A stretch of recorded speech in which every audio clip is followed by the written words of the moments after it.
Hello and welcome to the First Issue Club, where just like Sue Storm, we love a good read.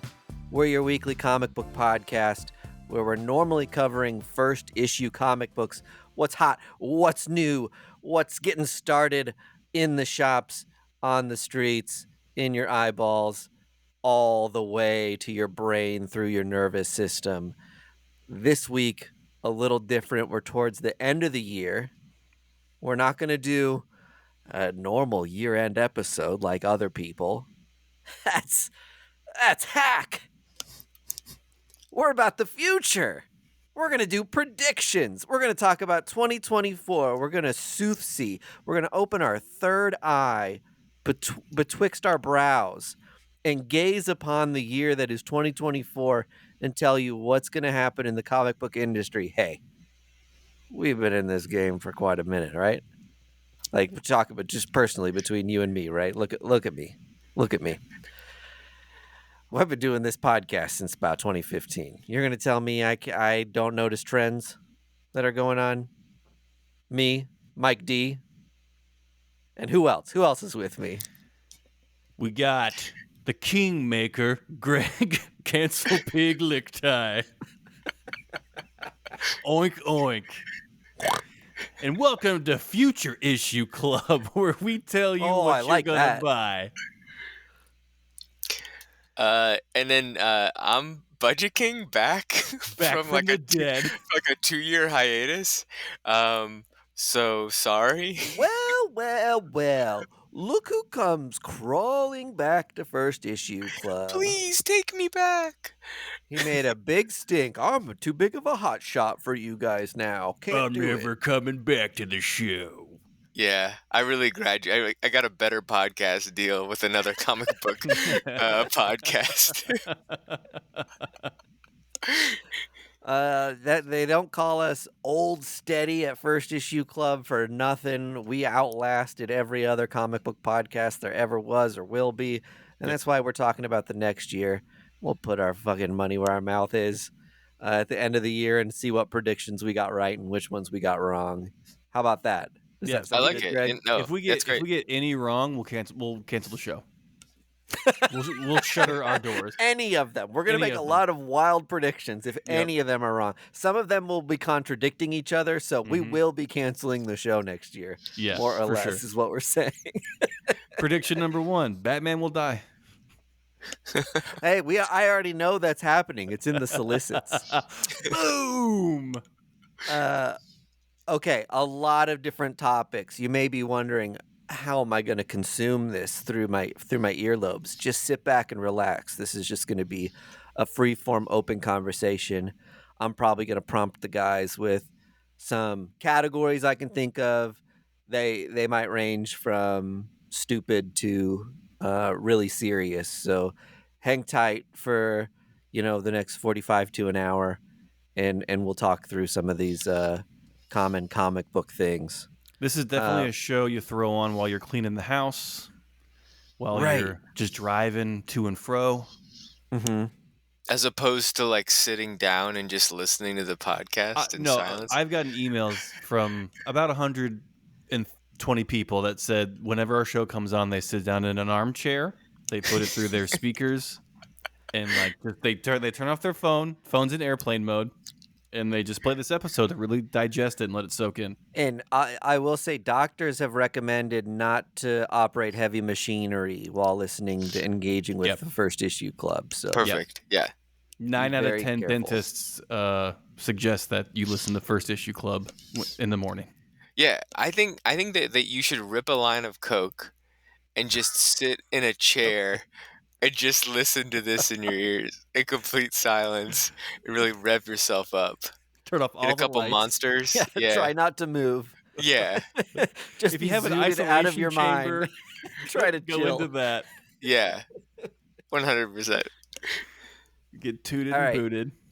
The first thing I want to talk about, which I kind of see a trend in, why it made it on my list of topics, crowdfunding in comic books.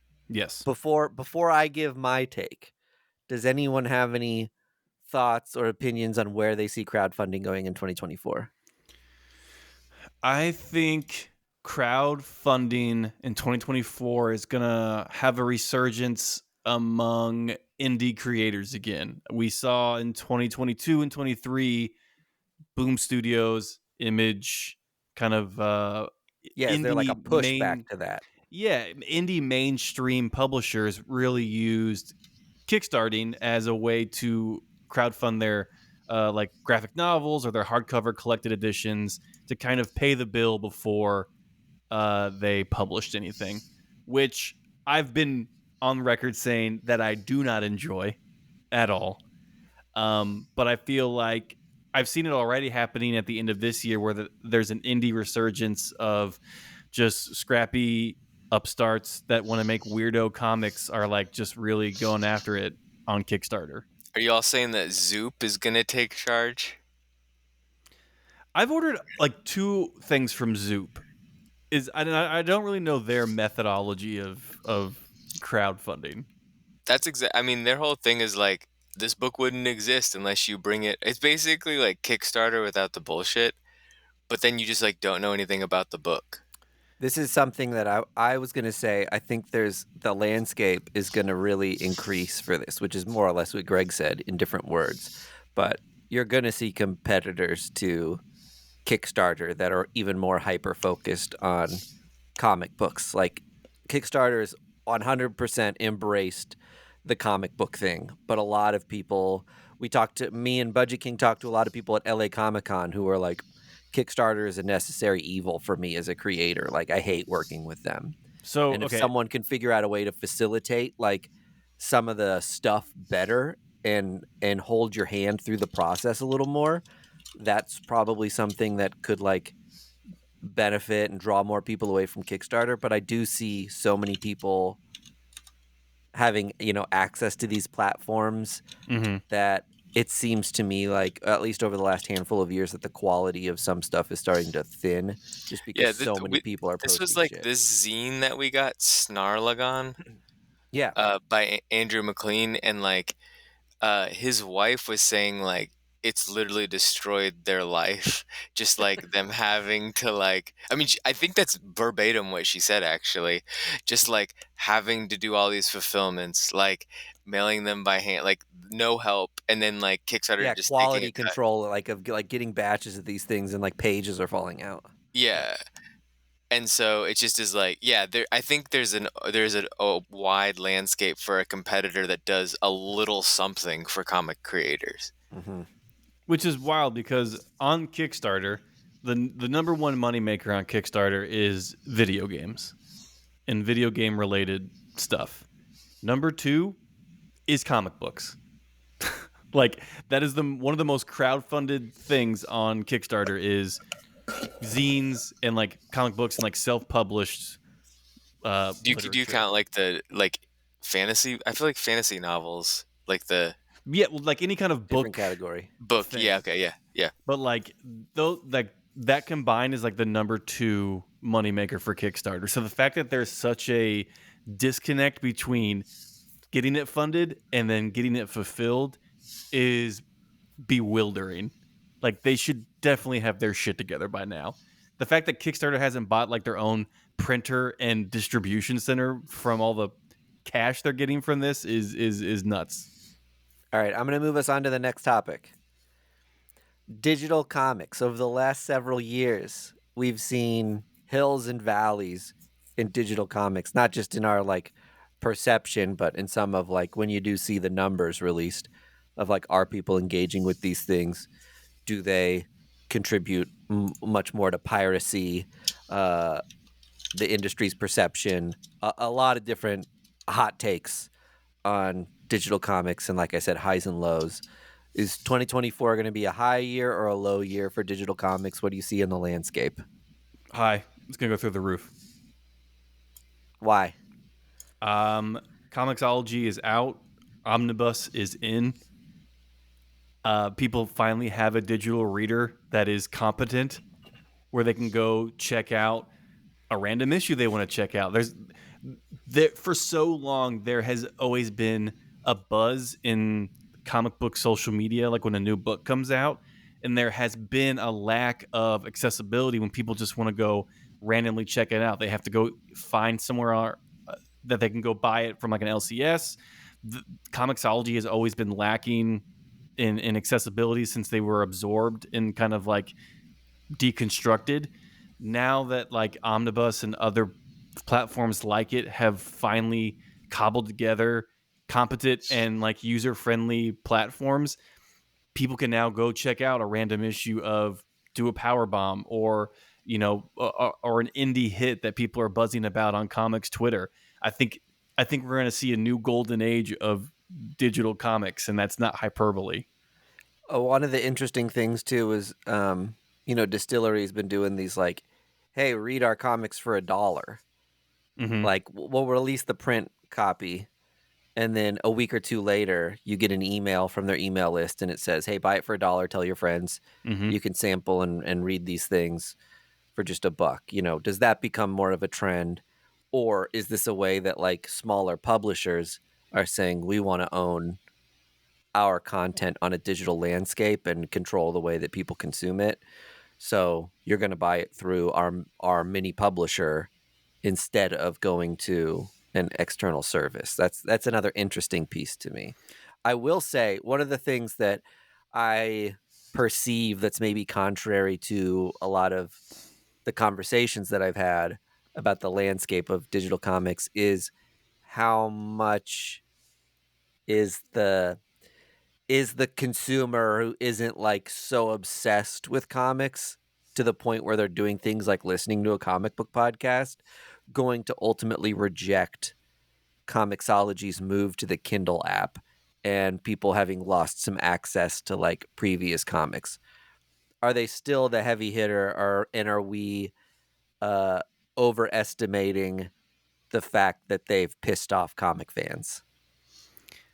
Do you think I well, do you think that what, the comic books like not selling as much, like the value going down, also plays into that? Like that, because the main argument for buying the hard copy is the collection, the value. So if that goes down, then does digital go up? Yeah, digital's more convenient. yeah, It doesn't take up physical space. Yeah. In all ways, it's the better it's the better format, aside from the collectability and the fact that we've, as comic book collectors, you have issues 1 through 300 of this series. Like, why stop now with the hard copies, right? I don't see myself going to digital unless I'm like bored out of my mind and can't make it to a shop or something and want to read something, and even then I'm looking for a great deal on it digitally. But yeah, if we start getting inundated with more modern comics and they're printing so many and the value of those things are going down, 100% I could see more people move into digital. I think some people just have a preference of digital media. I mean, some people just prefer downloading a book and reading it on the subway or the bus, or just like in their spare time, and they don't want to have to deal with bagging and boarding a random single issue. And digital comic books can do better deals monetarily for collected editions and for omnibuses. Like, I remember being able to get the entire On Call readers like hardcover thing on the Humble bundle for like $10. Like, you can't do that in any retail space, like even if like they're doing like a clearance sale.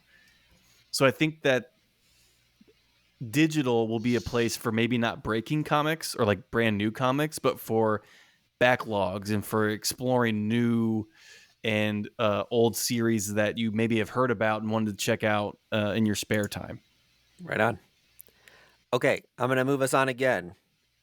Let's talk about representation in comic books. In 2014, maybe where are we lacking? Where are we going to pick up the pace in representation of different areas? I bring this up specifically because I've noticed a trend in 2023 where you're seeing a lot more variation in pronouns and sexual identities and things like that in comic books. And my prediction would be that we're going to see a lot more of that. I I agree.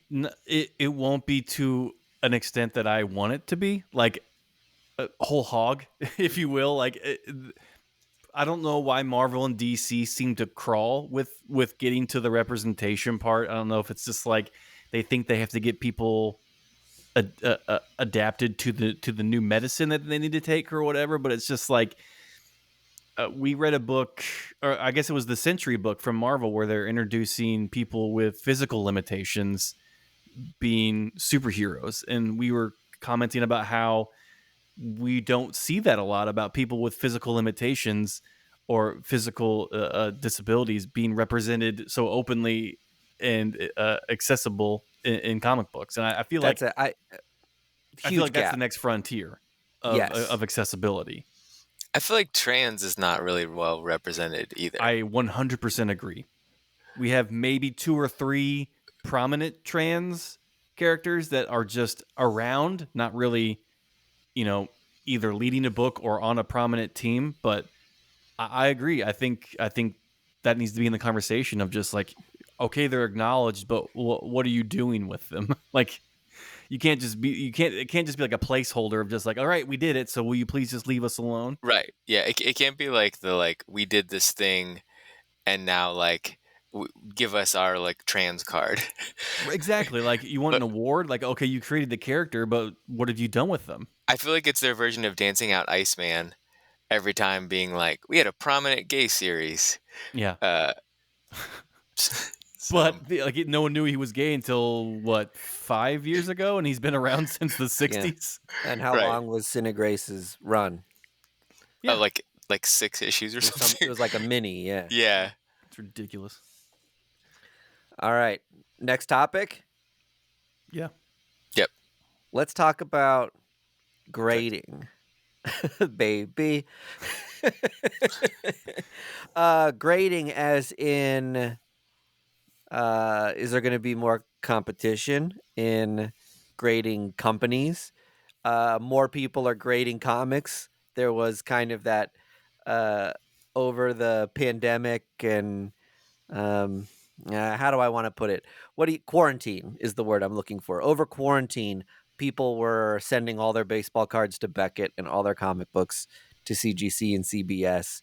A couple of years later, what effect does that have, or how is it going to affect the landscape of 2024? So typically in collectible culture, when grading takes charge is when it's like its resurgence. It's the renaissance of that collection.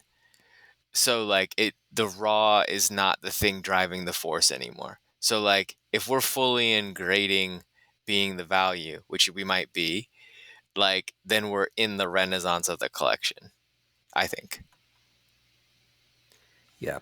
Part of me worries that, I guess I don't know how much I worry about it because it's people's own finances and you can do whatever you want with your money. But some of the grading stuff feels a little predatory to me when you have people sending in like a 6.0 of, Wetworks 3. And you're I love how spending we like use Wetworks as the placeholder for just a shitty a comic. shitty comic book of just a valueless comic that maybe people perceive as like something that was like, important or seemed like a fresh new world. But all these comics are worth nothing. And people are spending $25 to get them graded. And then if you just get the one book graded, it's like $20 to ship it back to you. So $45 in total. But let me ask you this. Those comics are worth the same graded as they are. If one of your significant others was like, I'm going to surprise you. Yeah. And get you a book that somehow they figured out you've always wanted. And it's a very early X-Men or something like that. But it's raw.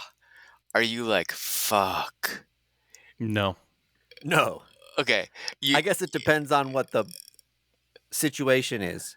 I guess I will say maybe what I think you're maybe trying to articulate is what I say. The money you put towards this thing could have been so much better spent. Yes. On something that we know is worth the money. And it's like tattered, and you know that they probably paid double for it just Yeah. because they were like just searching for the book number and not knowing, you know what I mean? Like, That would hurt my heart. does Yeah, it rob the joy of it for you? there's especially when you get to so many of those old comics, you've got staples detached on covers, and that means Yeah. qualified grade, and that means the value is like tanked, right? So that's always a drag when you see anybody spend that much for a raw comic, thinking they hit the jackpot, and then finding out that it's missing a coupon or a page is gone or the staples are detached, and it's like you didn't get what you paid for. So I that's a also drag. It's think nice to see like that, grading has created a little bit of like quality control, and that we've got these like I'll say two very trusted grading services, and I don't think it really expands beyond that. I think I don't foresee there being like a third competitor anytime soon. Sorry. no, you're Go ahead, good. Greg. To that last point, there will be zero competitors. CGC and CBCS are the standard. Anyone else who tries to get in the game right now is just going to be wasting money. PGX has the worst website you've ever seen in your life. The fact that I see PGX books still, I'm like, how are Well, you even? the reason that like you can't, It's there almost can't, free to get a PGX book there graded. can't be I'm like, competitors is Wait a because it's minute. all, and this is unfortunate, but it's all based on their cred. Mm-hmm. Yes. So it's like you could be a better grader and even have a better eye, but you couldn't have a better reputation. So like it wouldn't matter. Yeah, It wouldn't. I think No. it's a miracle that CBCS has stuck around as long as Yeah. they have. I think it's like largely because of their autograph Big time. authentication. 100%. That's a huge piece of it, and the fact that they're affiliated with Beckett now is going to be a life raft for them, because Beckett owns sports memorabilia authentication, and CGC's tried to dip their toe into card grading, and that's been a fiasco as far as I've understood it, with just inconsistent grading and then introducing a new grading Okay, scale can that I like they're can I say this, backing out of now. which is like wacky? Just to Hey, first issue club, wacky take. Get ready for a wacky take. it's wacky hour. Um, I was looking. It's like I was just following some TikToks that'll like live stream. Hey, I got my grades back on my cards. Right, Yeah. it's mostly like Pokemon cards, Yu-Gi-Oh, whatever. They're like, I think the scale is 1 through 10, right? They're like, Yeah. they'll be like 8.0, okay, 8.0, 8.0, 8.0. Ooh, a 9. So like, it's vastly different expectations than comics, I'm guessing. Like they were pretty much like okay with 8.0s. They weren't like pissed about it. They don't have 0.5s though, do they? In card grading? No, Oh, is that what it is? Okay, that's the problem with CGC, is that they introduced more of a in between scale. got it. Okay, that And makes people sense. didn't Okay. like that. And then they said, never mind, all 9.5s moving forward will be Gem Mint 10. And now Okay. people are like, I have a shit ton of 9.5s What the fuck? that now don't exist anymore. So Yeah. are they 9s or are they 10s? Okay. I've got to like, So the 8.0 reaction makes complete sense. I love that you have that knowledge to have closed the gap for me. Thanks for getting wacky with me. well, part of the thing with cards is like they've got to be like really beat the shit and mishandled to like even start to dip much, because it's just it's a really thick piece of cardboard, right? Yeah. And that, again, with new cards and new comic books, it's like there's not much of a room for those to be fucked up if they're like half handled well. I mean, an 8 in a card is like you just put in your bicycle spokes. All of this was intended for vintage stuff that had like been through World War II. It survived, and the fact that we're doing it with like all these modern release cards is kind of funny to me. But I understand and engage in the purchase of all these things. Can I introduce a take for grading that I think that we haven't really touched on? I'm surprised. So the market has definitely cooled down since the quarantine kind of extravaganza of people just grading whatever they wanted. I'm surprised the market hasn't been watered down yet, because to me a 9.8 isn't as special as it used to be. Like growing up as a comic book collector, and first seeing books starting to get graded like 9.8 and like even like a 9.5 and up, you're just like, holy shit, like that's like museum quality, like pristine care. And like it held an air of gravitas to it that like now anything can be a 9.8. We got people sending in, Canto 2, 3, 4, 5 getting 9.8. And it's just like Hey, watch it. it's just like it's like the diamond has lost its shine. Does that make sense? It's just like, Yeah, okay, I think a better way of saying it is that, or the maybe what you're saying is like it's the new standard, which makes right. it weird. Yeah. Yes. It's like, okay, you have a It is. 9.8 Well, 'cause we're Helverine, but grading- there's 500 copies of a 9.8. Because we're grading brand new copies. That's Right. why. 9.6 ain't shit because there's 500 9.8s on the census Mhm. of like every new first issue that comes out. Yeah, and honestly, like in my household, I replaced toilet paper with 9.6s. Same. I just All the crack 'em open. 9.6s that I got back, I just like there's just shit all over them. Yeah. My Beckett cards that are 8 and under, those are Kleenex, my man. Yeah. Like Kindling. it's like, what are we doing? Yeah. All right, let's talk potential controversies. We're embroiled in one right now. Is it the Tale of Two Marks? The Tale of Two Marks, right? Which we can talk about some if we want to, but my thing I was going to bring up was the big Fox News thing that everyone jumped on was Pregnant Joker in 2023. Are we going to have more shit like Pregnant Joker in 2024? There will always be a pregnant Joker every year in comic books. And that's not a commentary on comic books. That's a commentary on reactionary conservative culture. Anything that's a little bit outside the norm or wacky, they are going to shove down your Meemaw and Papaw's throat that this is the new normal. And they just that need kids are using litter boxes in high school. Like, okay. they need a new boogeyman, and like it's the barrel's getting low when they're like, what about comic books again? Yeah. I really think comic books is a well that is gone to. Can we get Dean when Cain? We need to distract from like another news story or something. Yeah. That it's like Starbucks right now. What's happening in comics this week? Because the Pregnant Joker thing was like he overate or something and like had a big belly, right? It was something as mundane as that. He ate Clayface. And then like barfed him up. Yeah, it didn't even like birth him. He threw up a Clayface that looked like Joker. Will it happen? Yeah. Will it be controversial? No. But it's just like it'll be a slow news cycle and somebody will write something. I feel like rail. I think Heathcliff is going to get a mani pedi, and that's going to be the big controversy of 2024. Finally. I think Archie and Jughead are going to kiss. If I were Marvel or DC, I would just plan for it. I would be like, let's try to get the conservative. Let's try to get a couple of these. Yeah, like let's make Superman gay. Let's like have people cross streams, have an accidental Batwang, and like just like fire it off, and then you get all the nerds that are like they don't actually understand comics. You mean this show? They don't get us. They don't get comics. They don't really get us. This is just goofy stuff. This been happening for years. You think Pregnant Joker's the worst part? Yeah, I've been pregnant for 20 years. Oh, man. I mean, yeah. Inevitably something controversial will happen, and the comic book will be worth $400 for some stupid reason. Yeah.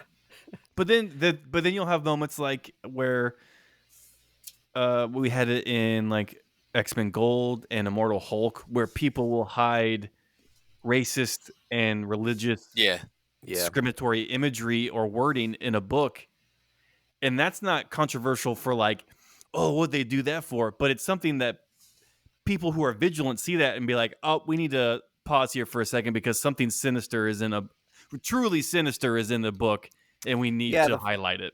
The funny thing to me is that's the more newsworthy thing. And it got 100%. Like- nothing. A cartoon of the Joker looks pregnant compared to the Joe Bennett, like, Jewish jewelry store thing. Yeah. Is just like, one of these is sinister and the other one is like a funny cartoon. All right. Is that all we have on that?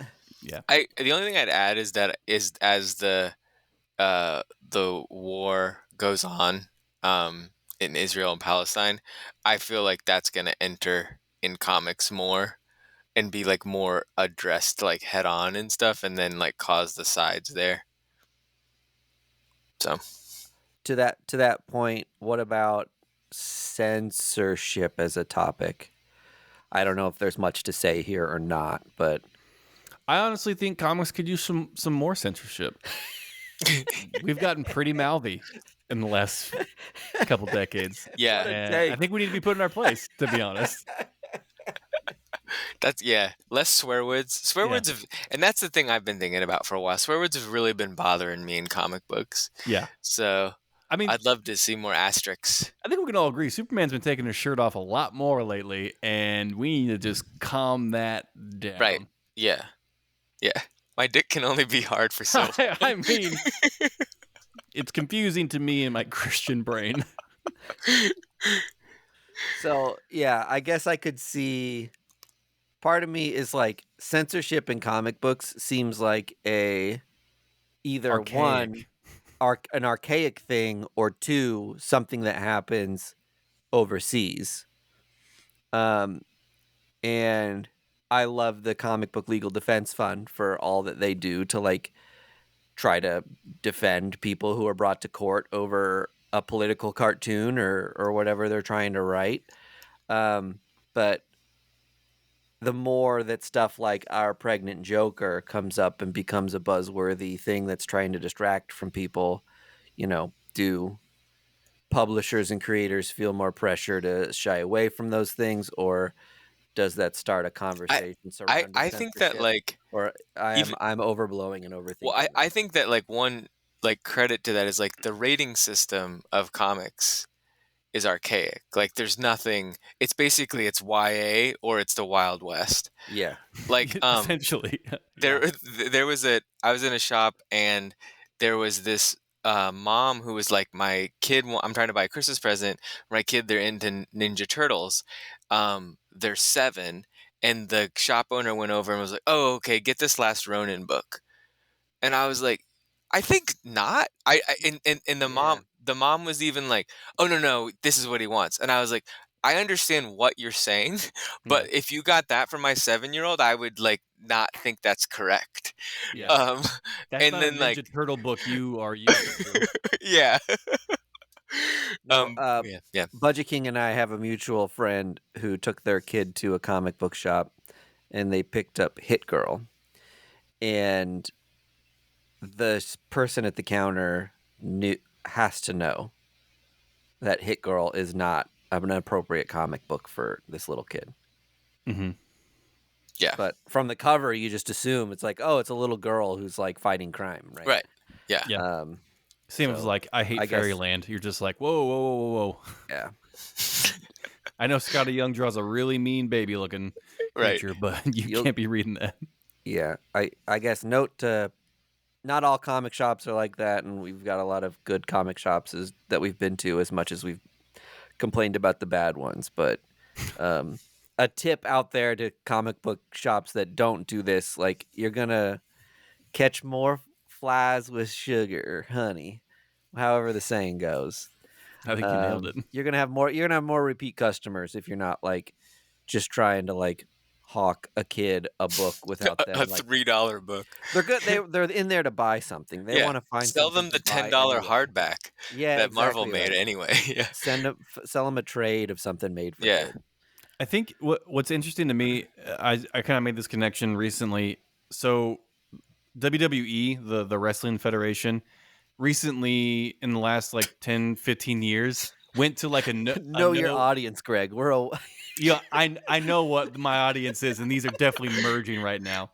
They went to a no blood rule, which means in their fights, they try really hard not to like hit hard enough where like you start to bleed because they're trying to gear it towards like a family audience. And it's strange because it's hyper violence, Yeah, it's but fighting. they want it to be accessible to every age group for more money. You know what I'm saying? Like if it's too bloody, parents won't want the kids to watch it. And in reality, the kids are kind of what fuel the money machine more than uh adults in Do you Arrested think Development. that's true? Yeah, I truly do. Adults are the ones that spend the money on this stuff. I know so many adult men who are wrestling fans. Yeah, I there's know. not. I think it's like it, they want to see it all. Like they would love if there was just straight on full on nudity. They don't want. No, They're not like yes. happy there's no blood.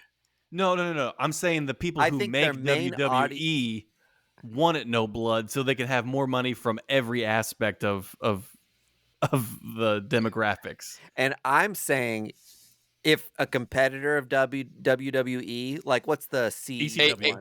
AEW. AEW Yeah. is the newer one.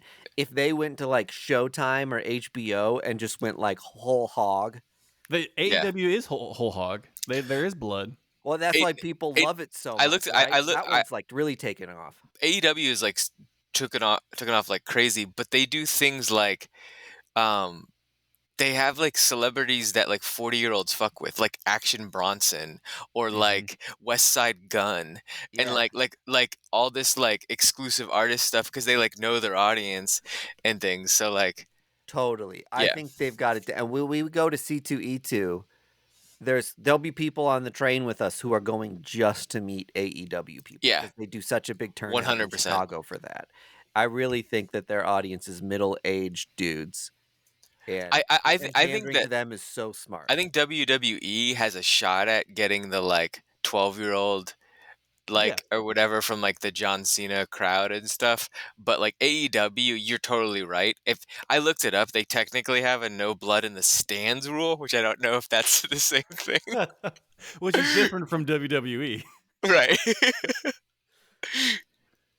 But so So what my comparison is just like so the indie publishers go full cursing and like nudity or whatever for comic books, but Marvel and DC stay inside that no blood realm of just like yeah, like we want to get the kids money and the adults money, so I we got will. to make I it will. as I'll never forget. Like, and you all know this too, but like Saga. I think the first book, maybe the second issue, has an enormous two-spread penis on it. Mhm. And it was basically a virtue signal to be like, this comic book is for adults. Like this comic book is like gonna be sex positive. You're gonna see shit in this book you've never seen before, and it had nothing to do with the storyline. It was just like a way to like flex. Yep. So more flexing. Yeah, I more think flexing in 2024. I think Marvel and DC have gotten a little more like lax. I think like books like Exterminators, I was kind of like, whoa, Marvel's going there with some of the things. I think the word bubbles, or not, sorry, the like symbol words that were like stand-ins for curses used to be much more ambiguous as to what they were saying, and now it's like obviously that's the F word. Obviously, they're calling this person A son you of a know, bitch. yeah, this name, blah blah blah. Like all that stuff is telegraphed so much more than it used to be that it might as well just be in the book at this point. All right. In any case, I gotta mention AI, even if there's nothing to talk about, just because it's such a we're on the precipice of so many more AI things changing. I kind of went off a couple weeks ago or a month ago about this company who was doing this like AI thing that like drew a comic book for you and finished the story, but the company owned the rights to it, and you had to like pay to get the rights back to your thing if you wanted it. Which all this stuff seems very predatory to me. I don't have to tell you guys already, but to anyone else who's wondering, I hate the AI stuff in the creative space. I think it's turning would be virtuosos in several different mediums into talentless slobs because they've never get to flex those muscles to like actually create something good, So right? I think that I consult actually on like an AI content maker and podcast, so I'm like really in the world of like the litigation of it all and things like that. And what they're like, the take is that the B team people are using it and that it's almost driving more of like the tangible, the real, the art, or it will more like, and I think like real comic in like zines or just like the real human made stuff, Mhm. I think will be more sought after. Probably not 2024, but 2025, 2026. I think they're still going to fuck around and like play with AI in 2024, but everybody's going to know. Like anytime you see a blog post with AI generated stuff, people with a little bit of just like the lexicon of understanding get the ick. Yeah, it reads as inhuman. There is, even with like artistic stuff, obviously, if you're a comic book fan and you're on Instagram, you're seeing probably tons of just like AI generated art in your feed because you like looking at pop art and stuff like Mhm. that. So, and even that stuff just like has a repulsive look to me now because I know someone wrote in a prompt. A lot of it has the same kind of icky, gross look and feel, but I know that stuff's going to improve over time, which is um, Haunting. a bummer to me. Louise Simonson, actually, this is topical, wrote a Captain Marvel book recently and has a commentary in the final issue of it that was like the promise of machines and AI for our generation was to do the shit that we didn't want to do. So it could allow us more time to create and be artists and make beautiful things.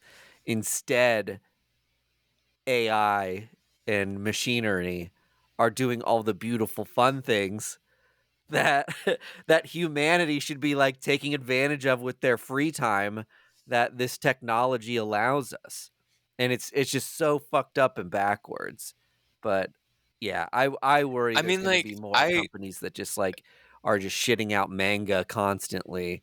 But I hope you're yeah. right, Budget King, in that like there's a clear delineation that these are all bad. We can pick them out from a mile away, and it starts to skew more towards I I could human see creation. I could see it like get rid of things like lettering, Mhm. which kind of suck. Like that does suck. Like it's like the stuff that's like the have tos that people don't like when you put together a book, the last thing you're thinking of is who is my letterer.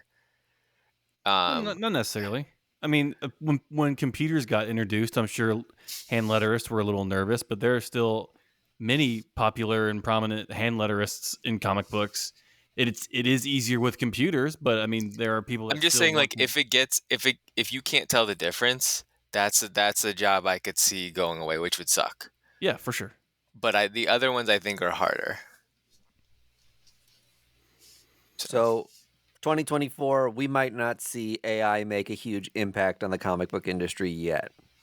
I think honestly, my kids are going to be the generation that Is most have affected by it. what have the it's most. what it's gonna take away the like two people at Image Comics that run the Instagram feed. Like that's the job it's gonna take.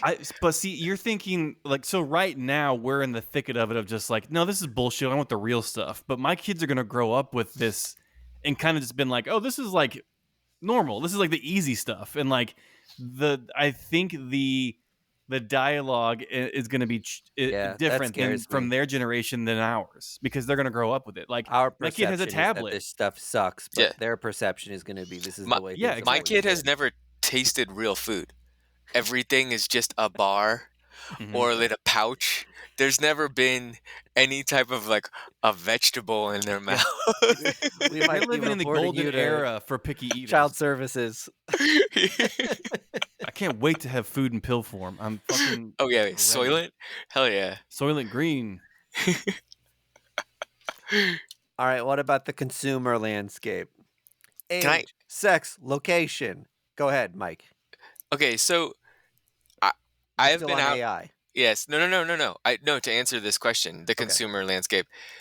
Do you think that distillery is like a thing that's going to have big waves into 2024 and throughout, like, and stuff, like, as far as I think of them as consumer modeled.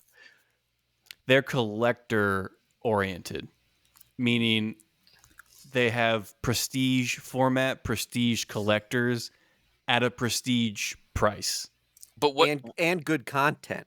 but They what about they took all the creators that we love right now and put them all on one place. They and doesn't perfected bad ideas method. right. Oh, Yes. sure. That's a But great way to put it. I doesn't James Tunyon have a horror book coming out next year on it? And I kind of feel like that will be the marker of, like, are they the real deal or not? How well that book does. Because that's, like, huge, right? I mean, isn't, like, Well, I'll say right now that Somna book that Becky Cloonan and Tula Lotay did together, that book's like already kind of creating waves. I've seen been a lot of discourse surrounding it, and it's kind of I don't think I've read it yet, but I want to say it's like an erotic thriller Mhm. sort of thing that again might be something that um, a couple years ago wouldn't get near as much play in social discourse from the comic book community just because uh, it sits in the erotic realm. okay. So they're Distillery to bringing me has attention to a always lot been of a things. place where people who are in the know go to get comic books. But that's what I'm saying is, It's like the like, cool bar on the street. will it jump out of, like, the microbrewery, or maybe even nano brewery, to a microbrewery? They don't publish enough issues to really do that, I don't think. Part of me wonders if they even know what they want it to be yet. Okay. They seem like a Pa- pop-up shop. But yeah, it does kind of seem like a pop-up shop, doesn't it? That it's like we're gonna release an issue a month and do like, hey, a couple wild exclusive covers here, and um, talk Yeah, about it a lot on social and see what I happens. kind I'll of say this. Can I say it real quick? If 2024 is as good for them as 2023 was, then by 2025 they will be a force to be reckoned with. okay, so get this, you're going to hate this analogy, but I'm just going to give it to you. Is it the WWE one? Because I already did it. It's a shoe analogy. So, like, in the shoe world, Nike is like king, right? Forever, right? Sure. And like, and they, like, make Jordans and things like that. 2024, 2023 is dominated by other brands. New Balance, Saucony, Adidas, Asics. Crocs. Yes, honestly, Crocs. I know you're joking, No, but, I'm like, not. that's very true. It's all because of the collaborations with artists, with brands, and things. 100%, they dethroned. Nike still makes the most money, but as far as hype goes, got dethroned because of, like, collaborations. And if somebody can do that, like the collaboration thing, which I feel like is Distillery's model, they can not dethrone, but they can, like, take the hype that, like, other indie publishers have seen but haven't really done the collab model. They tried that at launch with their little vinyl toy. Okay. Someone made like 2 variants of this vinyl toy who's like a street artist or something, and they've been selling it at like conventions and things. It hasn't like sold out as far as I know, but they immediately had an attempt at something like what you're Yeah. describing. But I feel like Budget King, the collaboration you're talking about with shoes, is what Distillery is doing with the creators that they get. Yeah. You're not gonna get any young bloods or upstarts at Distillery. These are all heavy hitters already, and it's just like a charcuterie board of like a who's who of which is creators. which is different. Like, the argument might be like, oh, isn't that what Image does? Image is just a place to, like, come release your indie Yeah, book. no, They Image is aren't not like they Distillery at all. they aren't curating the actual experience for you. No. So I think it's the curatorial aspect of it that I feel like could be, No, I a agree. game changer. Yeah. Like I said, if 2024 is as filled with bangers for Distillery as it already is, then by 2025, they'll be in the Their conversation their for first like book, I think they printed 50,000 and sold out. So it's not like they're like, I mean, that's not the same amount as like big books, but they're not like it's not a completely foreign concept that they couldn't just print a lot. no, but they're smartly not spending more than they have and Yeah, filling which their is good, boat which with is what you holes. want. Yeah. Like Yeah. you want them to just be the slow drip. So I didn't know, Mike. Did that answer your question? Like when you were saying consumer oriented, like what about the consumer? Did that was that the direction you wanted? Yeah, I think just like trends in buying, who the consumer is. Are we going to get more young people? Is it going to stay old heads? That's kind of been a hot topic recently. Is like, do young people care about Can comics? can you answer this though for me? Like where is the variant culture on, and how much does it affect that? That's another 2024 topic I have here, Oh, okay, you uh, think that's different? Oh, yeah, yeah. which we can get into. Foils are back in a big way, and I'm wondering if that's going to stay around or not. It seems like it is. I would say 2024 we're going to get more foil covers. I see. Yeah, Um, gimmick So variants are about to have the a Homage and renaissance. gimmick variants are out of control. the reason I asked about the variant is like is Exclusives too. well historically like in Magic the Gathering when rares got a new level that wasn't just rares into mythic, it almost put shops out of business because of like this whole market they couldn't control anymore, and it like it destroyed the value system that they had. And I think variant is a one-to-one on that, where it's like variants of like they if you can't handle variants as a comic book shop, you aren't going to make it. Yeah. And like is that still what you see in 2024 is like the thing?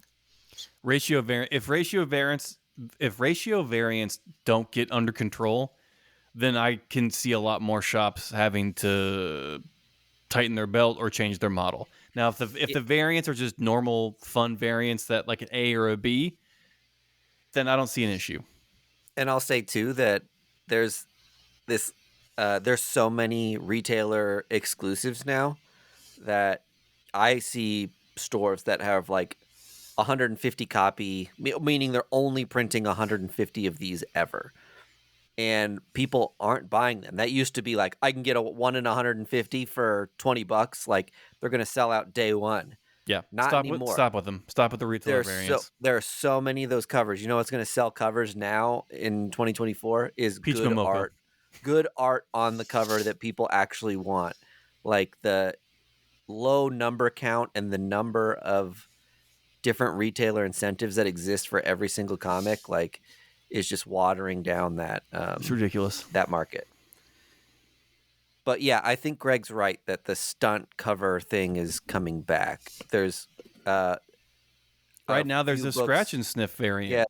yeah, and there's more on the way.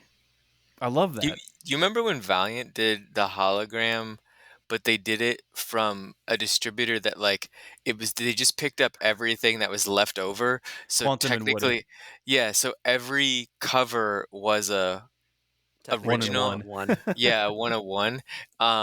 And like it didn't go off the way people thought. I think those are still worth like cover price.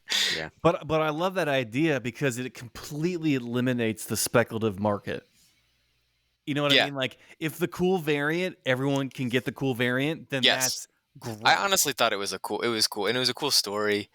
So I honestly I've loved DC's approach to variants where they've just kind of equalized a lot of it. There are still like 1 in 25s and 1 in 50s, but they print so many of their comics that the prices of those come down.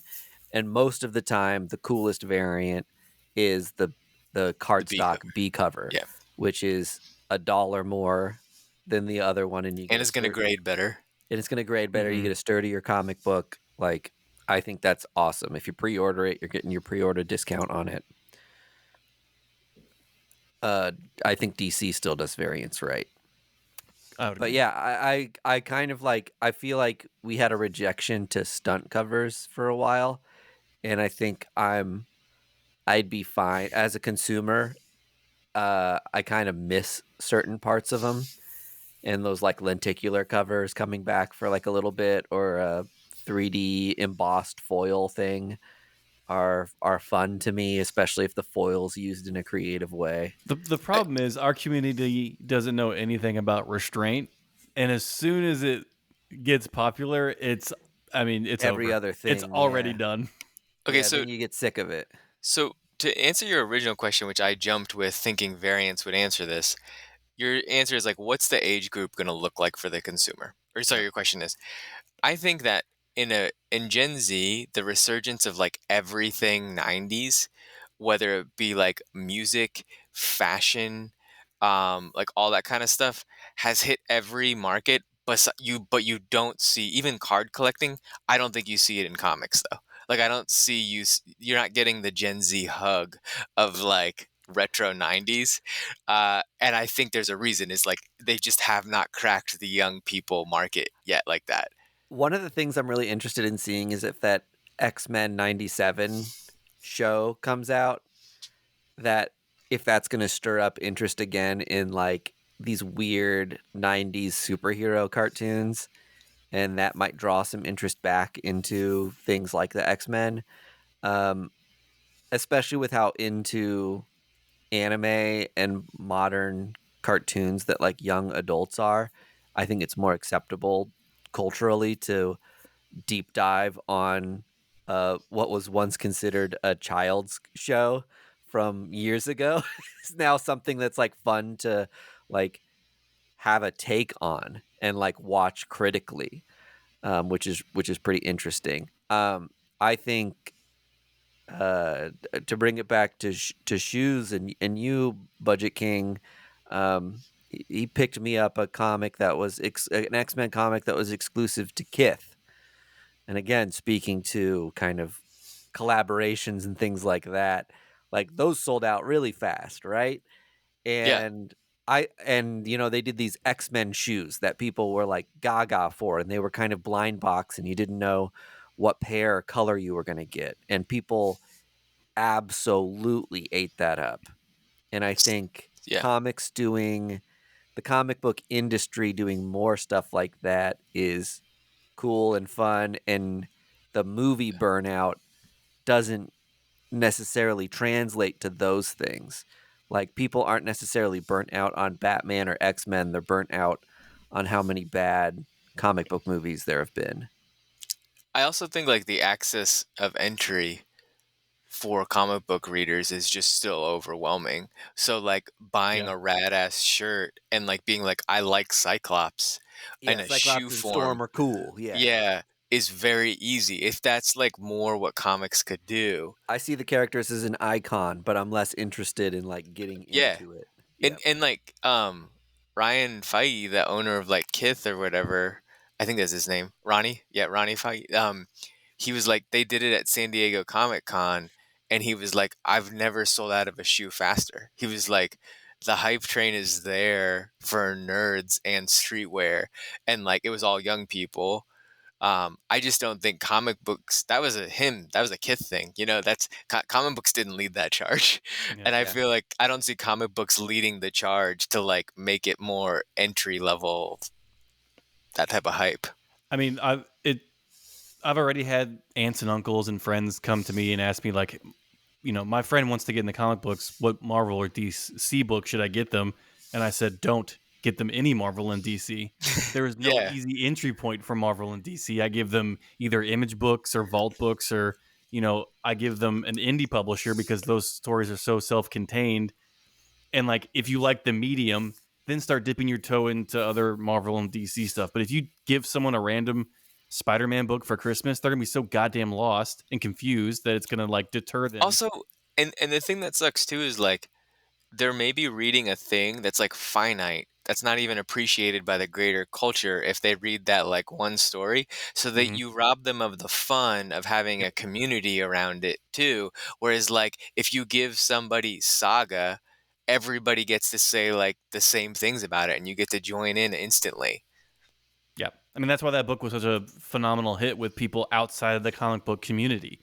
Yeah. You know what I mean? Like it felt like a gateway drug for people to get into. It's kind of like Lock and Key and those other kind of Sandman. smaller. Yeah. Yeah, exactly. It's like you can get into it and not be confused with 30 years of back history that you need to know.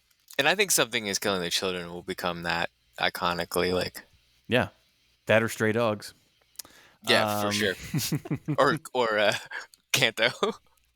I think to pay kudos to DC again. I think what they're doing with DC Inc., which is their Right. young adult graphic novel genre, is exactly like what Primer you. and stuff like that. It's exactly what you need to do to get young people into comic books. It resembles manga.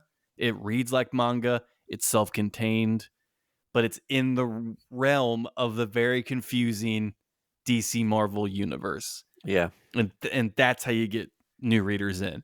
The new readers, I hate to say it, do not want single issues. They want agree. collected editions. And I can't fault them for it.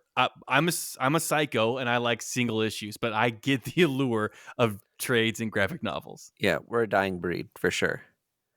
All right, if there were any prediction for 2024 categories or a hot take that you as the listener have that we didn't get to, we'd love to hear it. Especially on our Discord, it'd be fun to chop it up on there about 2024 predictions. So hit us up, let us know what you think, if any of our takes were bad or if we missed something here. Other than that, I think our next episode might be in the new year, and we'll talk to Andy. We'll have Vargas back and run down some of our favorite books of the year and some things that we loved about 2023, best publishers, best creative teams, all that kind of fun stuff. And that's it. Anything else to add, Greg, before we sign off for maybe the year? Yeah. Are we going to have an episode on the 28th Nope. or 29th? No. Okay. Nah.